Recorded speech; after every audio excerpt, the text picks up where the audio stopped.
કેમ છો મિત્રો? મજામાં ને? રાજસ્થાન જેવો જ અનુભવ કરવા અમે જઈએ છીએ સુરેન્દ્રનગર જિલ્લાના વઢવાણ તાલુકામાં આવેલ હવા મહેલમાં. અહીંના ઐતિહાસિક સ્થળોની મુલાકાત લેવા દુનિયાભરથી લોકો ફરવા માટે આવે છે. અહીંની પ્રાકૃતિક સુંદરતાનો નજારો લોકોના મન મોહી લે છે. આ હવા મહેલ રાજસ્થાન જેટલો પ્રખ્યાત નથી, પરંતુ દેશ વિદેશના પ્રવાસીઓ આ હવા મહેલને જોવા માટે આવે છે. સુરેન્દ્રનગર જિલ્લાના વઢવાણ તાલુકામાં આવેલ આ હવા મહેલની રચના વઢવાણના રાજવી દાજીરાજ બાપુએ ઈસવીસન 1818ની આસપાસ કરાવી હતી. ધર્મ તળાવના કાંઠે આવેલ હવા મહેલ 2250 ચોરસ જમીન, 10.60 મીટર ઊંચા, 47 અર્ધ ગોળાકાર દરવાજા અને 8 ગુંબજ શિલ્પ અને સ્થાપત્ય યુક્ત બનાવાયા છે.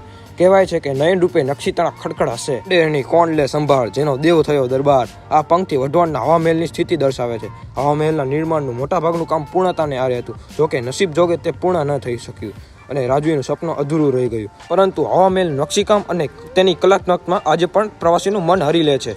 તે સમયના કારીગરો દ્વારા કરવામાં આવેલ કોતરણી અને ભાતભાતની ડિઝાઇન મન મોહી લે છે. વર્ષો પહેલા વઢવાણમાં રાજા દાજીરાજ બાપુનું રાજ હતું, જેમણે અહીં 4 વર્ષ 4 મહિના અને 4 દિવસ જેટલું રાજ કર્યું હતું. વઢવાણ શહેરના લોકો પહેલા વર્ધમાનપુરીથી ઓળખતા હતા. આ શહેરનો ઇતિહાસ 2600 વર્ષ કરતાં પણ વધારે જૂનો છે. મિત્રો, મળીએ હવે બીજા વિડીયોમાં, અને આવા જ અવનવા વિડીયો જોવા માટે અત્યારે જ અમારી યુટ્યુબ ચેનલને સબસ્ક્રાઇબ કરી નાખો.